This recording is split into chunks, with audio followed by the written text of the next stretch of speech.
Hello dear friends, അസ്സലാമു അലൈക്കും, നമസ്കാരം. Welcome to Seema foods. ഇന്ന് ഞാൻ നിങ്ങൾക്ക് ഷെയർ ചെയ്യുന്നത് വളരെ പെട്ടെന്ന് ഉണ്ടാക്കാൻ പറ്റിയ ഒരു പേട റെസിപ്പിയാണ്. അപ്പം നമ്മുടെ കയ്യിലുള്ള ചേരുവ മാത്രം മതി. അപ്പം അതിനു വേണ്ടി വലിയൊരു തേങ്ങ എടുത്തിട്ടുണ്ട്. അല്പം പച്ച തേങ്ങയാണ് ഞാൻ എടുത്തിട്ടുള്ളത്. ഇനി അത് ചിരവിയെടുക്കണം. ചിരവിയെടുക്കുന്ന സമയത്ത് പ്രത്യേകം ശ്രദ്ധിക്കണം. അതിൻ്റെ കറുത്ത ഭാഗം ഉണ്ടല്ലോ, അത് അല്പം പോലും തേങ്ങയിൽ വരാത്ത രീതിയിൽ ചിരവിയെടുക്കണം. എന്നിട്ട് ഇതൊരു പാൻ ചൂടാക്കി അതിലൊന്ന് വറുത്തെടുക്കണം. ഇതിൻ്റെ വെള്ളമയെല്ലാം മാറി നല്ല പോലെ ഒന്ന് ക്രിസ്പി ആവണം. പക്ഷെ കളറൊന്നും ചേഞ്ച് ആവാൻ പാടില്ല. വറുത്തെടുക്കുന്ന സമയത്ത് മീഡിയം ടു ലോ ഫ്ലെയിമിൽ വെച്ചിട്ട് വേണം ഇത് വറുത്തെടുക്കാൻ. അല്ല എങ്കിൽ പെട്ടെന്ന് കളർ ചേഞ്ച് ആവും, നല്ല പോലെ കുക്കാവുകയും ഇല്ല. അപ്പം ആ ഒരു കാരണം കൊണ്ട് തന്നെ വളരെ ചെറിയ തീയിലിട്ട് സാവധാനത്തിൽ വേണം ഇത് റോസ്റ്റ് ചെയ്തെടുക്കാൻ. ഇനി തേങ്ങയിൽ കറുമ്പൽ പെട്ടു പോയിട്ടുണ്ടെങ്കിൽ അതെല്ലാം പെറുക്കിയെടുത്തതിന് ശേഷം മാത്രം നല്ല വൈറ്റ് ഭാഗം നമ്മളിങ്ങനെ വറുത്തെടുക്കണം. അല്പം പോലും കളർ കറുപ്പുണ്ടെങ്കിൽ നമ്മൾ ഉണ്ടാക്കുന്ന പേട റെസിപ്പി ഉണ്ടല്ലോ, അത് കാണുന്ന സമയത്ത് ഇങ്ങനെ കറുത്ത കറുത്ത ഡോട്ട്സൊക്കെ ആയിട്ട് കാണാൻ ഭംഗി ഉണ്ടാവില്ല. അതുകൊണ്ട് തന്നെ കറുമ്പലൊന്നും ഇല്ലാത്ത രീതിയിൽ നന്നായിട്ട് ഇതിൻ്റെ വെള്ളമയൊക്കെ മാറുന്നത് വരെ ഒന്ന് വറുത്തെടുക്കണം. പാനിൽ ഇങ്ങനെ വറുത്തെടുക്കുന്ന സമയത്ത് ചെറുതായിട്ട് ശബ്ദം മാറി വരും. ആ സമയമാകുമ്പോൾ ഫ്ലെയിം ഓഫാക്കി ചൂടാറിയതിന് ശേഷം നമുക്കിതൊന്ന് ക്രഷ് ചെയ്തെടുക്കാം. ഈ ഒരു പരുവത്തിലാണ് നമുക്ക് വേണ്ടത്. നല്ലപോലെ പൗഡർ ആവാൻ പാടില്ല, അല്പം തരിയോട് കൂടി വേണം ക്രഷ് ചെയ്തെടുക്കാൻ. ഇനി നിങ്ങൾ ഇത് കൂടുതൽ നാൾ സൂക്ഷിച്ച് വെക്കാൻ ഉദ്ദേശിക്കുന്നുണ്ടെങ്കിൽ ഈ ഒരു പൊടിച്ച പൊടിയുണ്ടല്ലോ, വീണ്ടും 1.5 മിനിറ്റും കൂടി വറുത്തെടുക്കണം. അതായത് ഡെസിക്കേറ്റഡ് കോക്കനട്ട് സൂക്ഷിക്കാൻ താല്പര്യമുണ്ടെങ്കിൽ മാത്രം ഈ ഭാഗം ചെയ്താൽ മതി. അല്ല എങ്കിൽ നമുക്ക് ഈ ഭാഗം സ്കിപ്പ് ചെയ്യാം. ഓക്കെ അല്ലേ? ഞാൻ വീണ്ടും 1.5 മിനിറ്റ് ചെറിയ തീയിൽ വറുത്തെടുക്കുന്നുണ്ട്. വെള്ളമയം ബാക്കിയുണ്ടെങ്കിൽ അതും കൂടി പോയി കിട്ടാൻ വേണ്ടിയിട്ടാണ് ഇങ്ങനെ ചെയ്യുന്നത്. പിന്നെ നിങ്ങൾക്ക് ഡെസിക്കേറ്റഡ് കോക്കനട്ട് എങ്ങനെ ഉണ്ടാക്കിയെടുക്കാം എന്നും കൂടിയാണ് ഈ വീഡിയോയിൽ ഞാൻ കാണിച്ചു തരുന്നത്.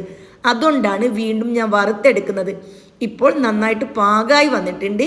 ഇനി ഒരു പാത്രത്തിലേക്ക് മാറ്റതിന് ശേഷം ചൂടാറാൻ വേണ്ടി വെയിറ്റ് ചെയ്യാം. ഇനി സൂക്ഷിക്കുന്നുണ്ടെങ്കിൽ ചൂടാറിക്കഴിഞ്ഞാൽ എയർ ടൈറ്റ് ആയിട്ടുള്ള ഒരു കണ്ടെയ്നറിൽ സൂക്ഷിച്ച് വെച്ചാൽ മതി. ഇനി വേണ്ടത് 1 കപ്പ് പാലാണ്. കട്ടിയുള്ള പാലെടുക്കണം, വെള്ളമായിട്ടുള്ള പാല് വേണ്ട.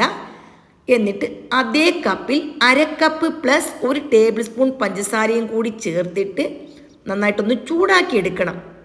ഇനി പാലൊന്ന് ചൂടായി വരുന്ന സമയം ഇതിലേക്ക് പാൽപ്പൊടി ചേർത്ത് കൊടുക്കണം.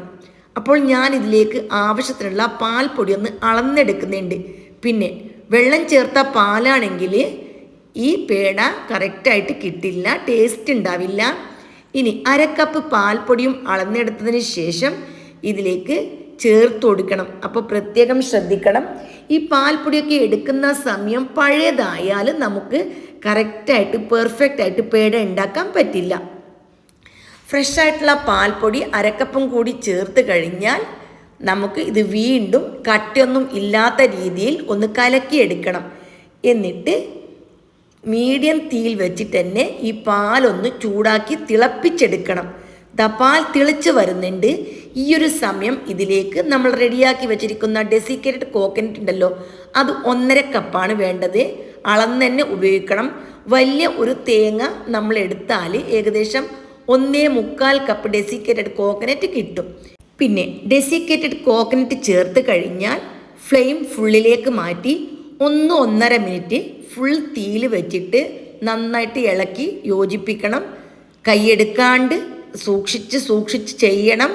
അടിക്ക് പിടിക്കാൻ ചാൻസ് ഉണ്ട്, പ്രത്യേകം ശ്രദ്ധിക്കണം. 1.5 മിനിറ്റിന് ശേഷം മീഡിയം തീയിലേക്ക് മാറ്റണം. എന്നിട്ട് ഇതിലേക്ക് 1/2 ടീസ്പൂൺ വനില എസൻസും കൂടി ചേർത്ത് കൊടുക്കുന്നുണ്ട്. ഇനി കോക്കനട്ട് എസൻസ് ഒക്കെ നിങ്ങളുടെ കയ്യിലുണ്ടെങ്കിൽ അതായിരിക്കും കുറച്ചും കൂടി ബെറ്റർ. ഇനി അതും ഇല്ല, നിങ്ങൾക്ക് ഏലക്ക പൊടിയാണ് വേണ്ടതെങ്കിൽ അതും 1/2 ടീസ്പൂൺ ചേർത്ത് കൊടുക്കാം. ഇനി മീഡിയം തീയിൽ വെച്ച് നല്ല പോലെ ഒന്ന് ഇളക്കി ഇതിൻ്റെ വെള്ളമയുണ്ടല്ലോ ഇതൊക്കെ മാറി നല്ല കട്ടിയാവണം. നമുക്ക് കൈ കൊണ്ട് ഉരുട്ടിയെടുക്കാൻ പറ്റണം. ആ ഒരു പരുവം ആകണം. ഇപ്പോൾ നന്നായിട്ട് കുറുകി വന്നിട്ടുണ്ട്. 9 മിനിറ്റ് ആയി. ഈ സമയം ഇതിലേക്ക് 2 ടീസ്പൂൺ നെയ്യും കൂടി ചേർത്ത് കൊടുത്ത് എന്നിട്ട് വീണ്ടും പാനിൽ നിന്നും വിട്ട് വരുന്ന ഒരു പരുവുണ്ടല്ലോ, ആ പരുവം ആയിട്ടുണ്ട്. അതുവരെ ഞാൻ ഇളക്കിയെടുത്തു. ഇനി 1-2 മിനിറ്റും കൂടി ഇളക്കണം. ഏകദേശം 14-13 ആ ഒരു മിനിറ്റ് കൊണ്ട് നമുക്ക് കറക്റ്റായിട്ട് പാകമായി കിട്ടും. അപ്പോൾ ചിലപ്പോൾ തീയുടെ വ്യത്യാസം കൊണ്ട് 1-2 മിനിറ്റ് അങ്ങോട്ടോ ഇങ്ങോട്ടോ ഒക്കെ ആവാം. എന്നാലും നമുക്ക് കൈ കൊണ്ട് ഉരുട്ടിയെടുക്കാൻ പറ്റണം. അതാണ് പരുവം. മനസ്സിലായില്ലേ? ഇതാ ഇപ്പോൾ നന്നായിട്ട് പാനിൽ നിന്നെല്ലാം വിട്ട് ബോൾ പോലെ ഉരുണ്ട് വരാൻ തുടങ്ങിയിട്ടുണ്ട്.